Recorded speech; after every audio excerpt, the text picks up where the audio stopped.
Hi friends, welcome back to Neetvet Bioscience. Today we will continue our discussion on glycogen metabolism. And in glycogen metabolism, our today's topic of discussion is glycogenolysis. Glycogenolysis. Okay, what is the meaning of glycogenolysis? It is the breakdown of glycogen. From the name itself you can understand that glycogen lysis, that is the breakdown of glycogen. And then what is glycogen? Glycogen, it is a homopolysaccharide. It is homopolymer of glucose molecules.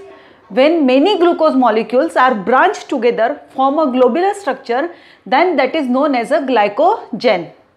Alright, what is glycogen? Glycogen, it acts as a storage form of glucose in the animals. Therefore, glycogen is also known as a animal starch. Okay, it is a globular structure, branch structures. Many glucose molecules present together in a branch form, then that structure is known as a glycogen.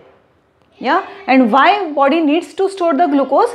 Because some vital organs like a brain, when during the fasting stage, when the blood glucose level goes down, in that case, the stored glycogen will be broken down into individual glucose, and that glucose will be utilized for these vital organs. Or if we talk about the muscle cells, so in the muscle cells during the exercisings, when the glucose level is depleted, so to provide the energy, where in the muscle cell glycogen will act as a source of energy. Yeah, so that breakdown of the glycogen, when the body is required glucose, that process is known as a glycogenolysis. In the last class, we had discussed about the glycogenesis. Yeah, glycogenesis. So the synthesis of glycogen or the polymerization of glucose into glycogen, that is known as a glycogenesis. Yeah, this takes place during the well-fed state. During the well-fed state, what happens when the blood glucose level is high? At that time, the extra amount of the glucose will be stored in the form of the glycogen. Two main organs or two main tissues are important involved in the glycogen synthesis or glycogen storage. Those two tissues are liver and muscles. Yeah, glycogenesis takes place in the many other, but mainly these two are involved, liver and the muscle cells. Alright, so glycogenesis, synthesis of glycogen when the blood glucose level is high in the well-fed state, that is known as a glycogenesis. And what we are discussing today is glycogenolysis. That means during the fasting stage, when the blood glucose level goes down, so glycogen breakdown will take place, and that individual glucose after we break the glycogen, we will get the individual glucose. So that glucose will be utilized for various organs. So glycogenolysis takes place during the fasting stage, and glycogenesis means the synthesis will take place during the well-fed state. Alright, and we had already discussed it is a globular structure having the branches. Yeah, just for example, if we take the one branch, alright, so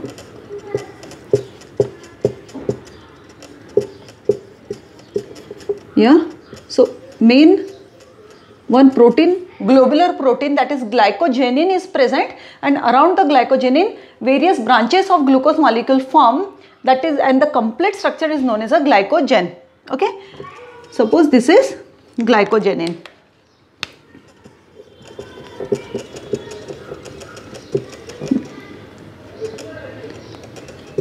That we had discussed in the last class, how this globular structure or the synthesis of glycogen will takes place, and around the glycogenin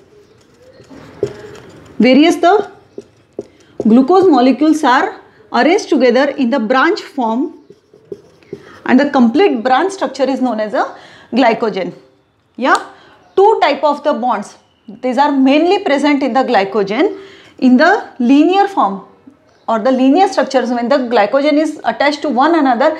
So here in the linear structure, the bond present is a alpha 1,4 glycosidic bond.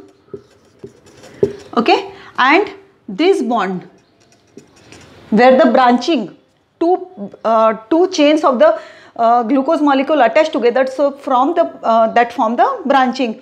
So that branching point has alpha 1,6 glycosidic bond. Yeah, this we need to remember for glycogenolysis. Two types of bondings are present in the glycogen. One is the alpha 1,4 which is present in the linear structure, and the second is the alpha 1,6 glycosidic bond which is present here in the branching form. Means two chains are joined together with the alpha 1,6 glycosidic bond.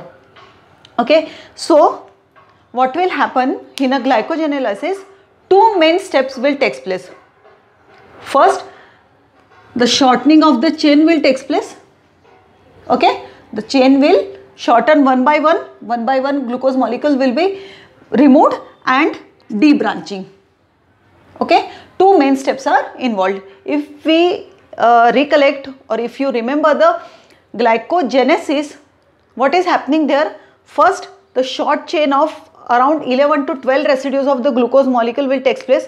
Then this short chain will attach with the another, means then further elongation will not take place. There is a cutting and it will join to another chain. So likewise the globular structure is formed, or the branching form, and here is the reverse will happen. There first one by one glucose molecule has attached, here the one by one the glucose molecule will be removed.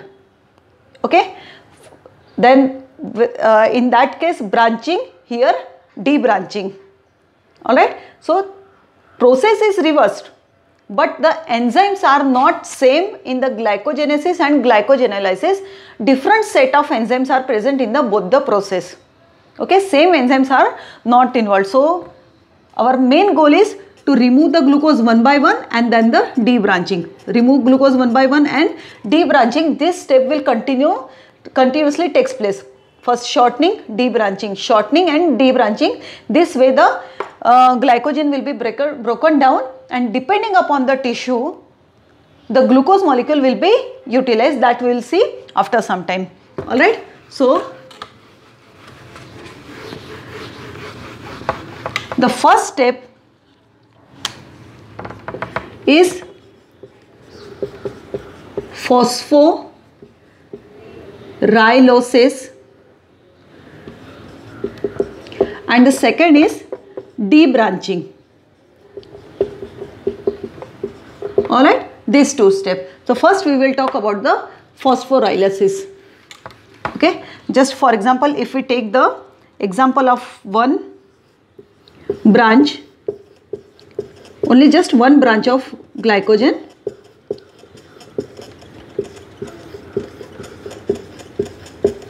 okay. So in the last class we had already discussed this glucose which is attached to glycogenin. This end is known as a reducing end and this end is known as a non-reducing end. All these are. So there are many non-reducing end as compared to reducing end in glycogen. Alright, and why? Because here is the fourth carbon present at the non-reducing side and here is the first carbon, and we all know that the first carbon is a carbonyl carbon, therefore it is a reducing end. Alright, so first glycogen phosphorylase, first enzyme will come here. The name of enzyme is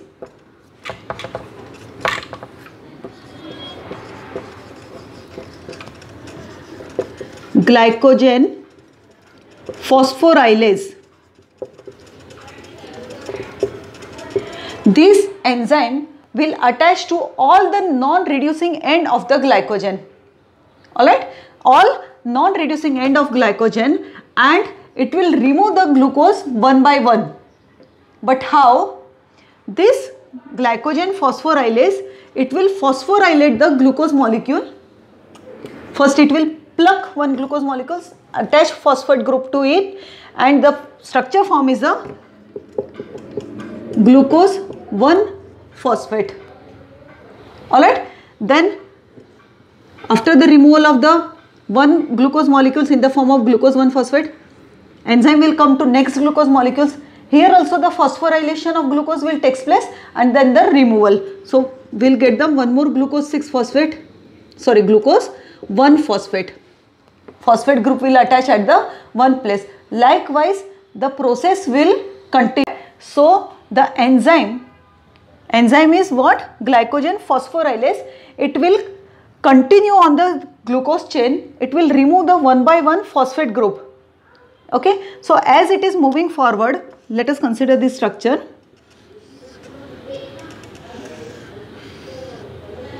Okay, so for example, this is the cutting tooth of this enzyme, and it will break this glucose chain. It will remove the 1-by-1 glucose molecules and will add the phosphate group and will get the glucose 1-phosphate. This will continue, but as it will reach to the one of the branching point, it cannot move further to last 4 residues of the glucose. Why? Because, just for understanding, let us consider it is having the cutting tooth at the back side and it is having the wide long mouth. So as the branching will come here, suppose here the branch structure is there. So as it is moving forward, it cannot cross this branching point, or it cannot cross the last 4 residues. Okay, so it will stop there. Okay, so for example, the cutting is takes place, so it will remove 1-by-1 glucose molecule, but it cannot cut the last 4 glucose residues. It cannot remove the last 4 residues because of the branching structure, and the short structure which is formed having the 4 glucose residues, that is known as a limit dextrin.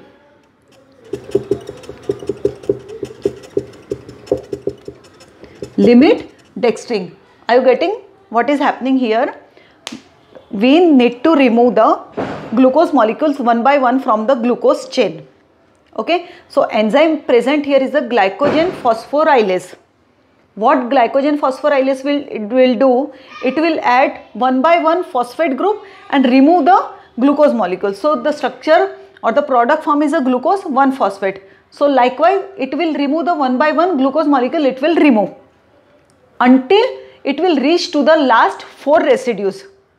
Yeah, because of the branching, it cannot cross the further chain. Therefore, it will stop there, and it cannot cut the last 4 glucose residues. Okay, and the structure form, remaining structure form, it is known as a limit dextrin, and we will get here the glucose 1-phosphate. Okay, that is the first step. Then second step is a debranching. Second is the debranching. What we are here left with? We are left here with the limit dextrin. Having the limit dextrin is what? Having the 4 residues of the glucose. It is a short glucose chain having the 4 residues, because glycogen phosphorylase cannot cross it further because of the branching structure. So another enzyme will come, and that is a debrancher. So the commonly used name is a debranching enzyme. Debranching enzyme. Okay, this debranching enzymes having the single polypeptide chain, but it is having the bifunctional enzyme. It is having the 2 active side, having the different properties. Okay, so the first is the first function of debranching enzymes. Debranching enzyme has a 2 functions, 2 active side. So first is the glycosyl 4,4 transferase, and second is the alpha 1,6 glucosidase. Okay, only This is only the one enzyme. Debranching enzyme is the single polypeptide chain, same enzyme but having the two active site, having the two functional. Okay. So what these enzymes it will do, in the last enzymes we had discussed that it is having the cutting tooth at the back side, but this enzyme,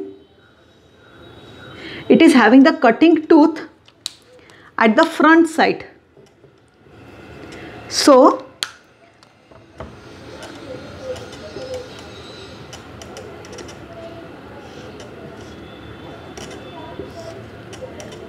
due to the presence of the cutting tooth at the front side,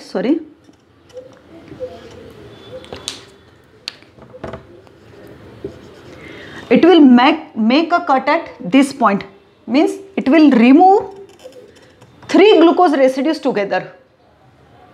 Alright, that enzymes glycosyl phosphorylase was removing the 1 by 1 glucose molecule, and these enzymes, it will make a cut because we are left here with the 4 residues of glucose. So it will make a cut here between the 3rd and 4th, and it will remove the short glucose chain of having the 3 glucose residues, and these 3 glucose residues will then attach at the neighboring chain. Okay. So these 3 residues will left here, and we are left here with the single glucose molecule. Okay. And then the second property or the second function of enzyme will come into action, that is alpha-1,6 glycosidase. This enzyme will break this bond, and which is this bond? Alpha-1,6 glycosidic bonds, and here we will get this is a free glucose. Alright, free glucose here we will get. So out of 10 glucose 1-phosphate, after we getting the out of 10 to 11 glucose 1-phosphate, we will get the 1 glucose molecule. Glycosyl phosphorylase, it is removing the glucose in the form of glucose 1-phosphate, and these debranching enzymes, it is removing in the form of glucose. What it is doing, we are left here with the limit dextrin, which is having the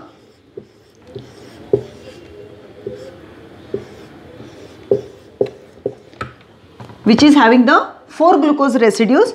So this enzyme, debranching enzymes, it is having the 2 catalytic site, 2 active sites. So first enzyme will come into action, it will make a cut here, it will remove the 3 glucose residues from this chain and it will attach it to the neighboring chain, and then the second enzyme will come into action, it will break this bond and we will get the free glucose.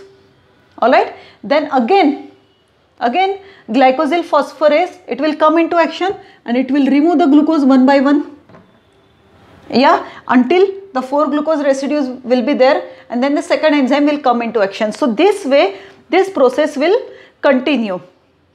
The first glycosyl phosphorase will come, remove the glucose molecule, will left with the 4 glucose residues, second enzyme will come into action. After performing the second enzyme, the first enzyme will come. So this way this process will simultaneously takes place and we will get the glucose 1-phosphate and the glucose, and some of the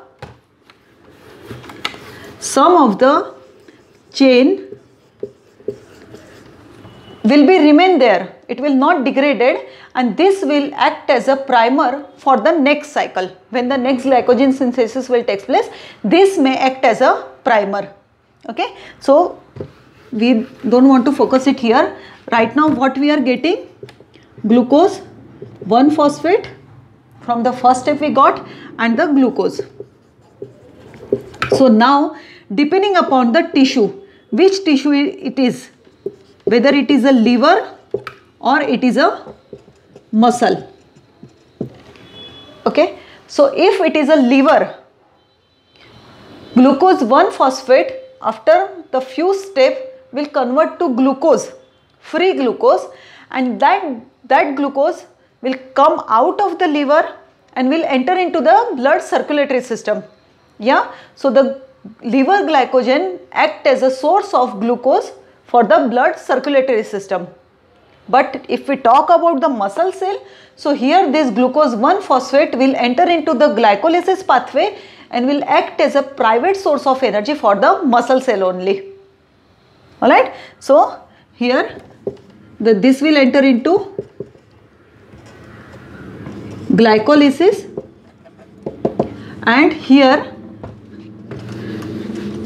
the glucose 1-phosphate will convert to glucose, and the liver glycogen will act as a source of blood glucose.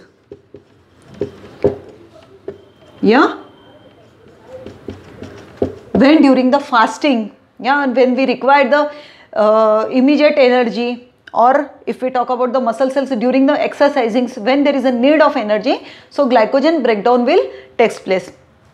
So next step is this conversion of the glucose 1-phosphate into glucose. This is very simple.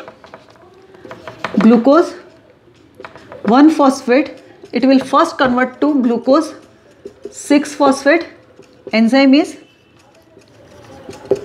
phosphoglucomutase. This glucose 6-phosphate, only the isomerization will take place. The phosphate group from the first positions will attach to 6 positions, and here then another enzyme will come, that is glucose 6-phosphatase. What is phosphatase? Which will remove the phosphate group. Okay, so if the phosphate group will be removed from the 6 positions, the final product we will get here is a glucose, and it will then enter into the blood circulatory systems, because the liver has a two type of transporters which allow the entry as well as exit of glucose molecule. Yeah, but if we talk about the muscle cell, the glucose 1-phosphate, it will first convert to glucose 6-phosphate, and that will enter into the glycolysis pathway. Yeah, and because of the presence of the glucose 1-phosphate,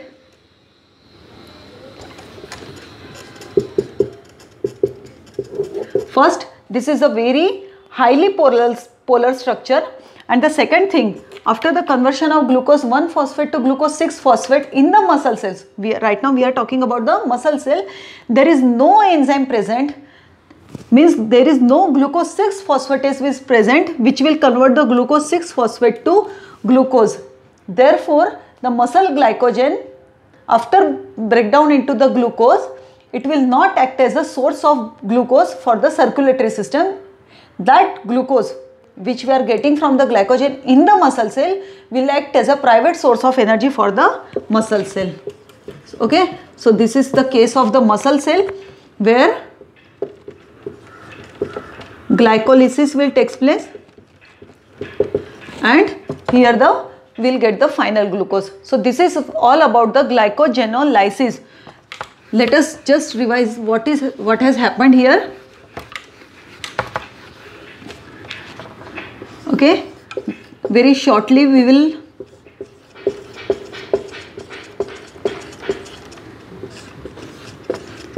suppose this is the one of the branch of the glycogen. The bond present here is a alpha 1,4 glycosidic bond. The bond present here is a alpha 1,4, and here is a alpha 1,6 alpha 1,4. In the chain structure alpha 1,4, and in the branching alpha 1,6. The first glycosyl phosphorylase will come. That is the first step of glycogenolysis. Glycogen phosphorylase will come. It will add 1 by 1 phosphate group to it. Yeah, and it will remove the glucose in the form of glucose 1-phosphate. One thing I have missed there.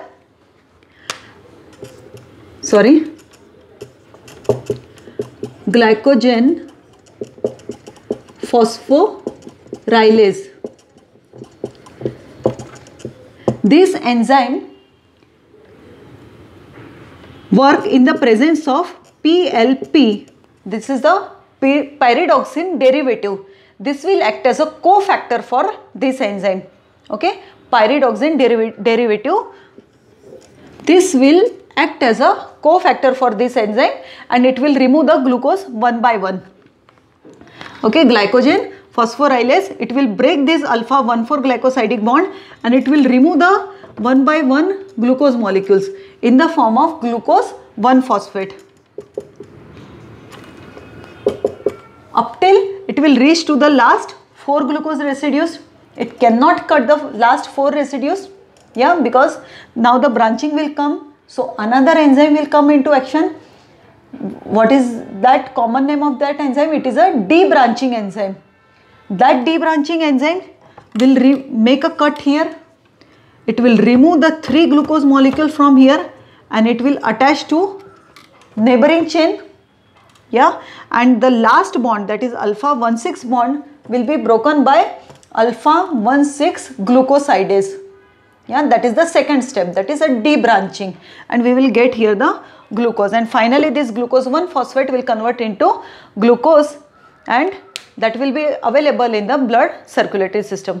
Okay, so this is all about the glycogenolysis. So we had talked about 2 things, glycogenesis means glycogen synthesis, and the second is a glycogenolysis, that is glycogen breakdown. So how body will know when there is a need of glycogen synthesis and when there is a need of glycogen breakdown? So that is known as a switching on and off between these 2 steps. It is known as a regulation of glycogen metabolism, that we will discuss in the next class. Okay, I hope everything is clear. If you have any doubt, you can ask me. Thank you.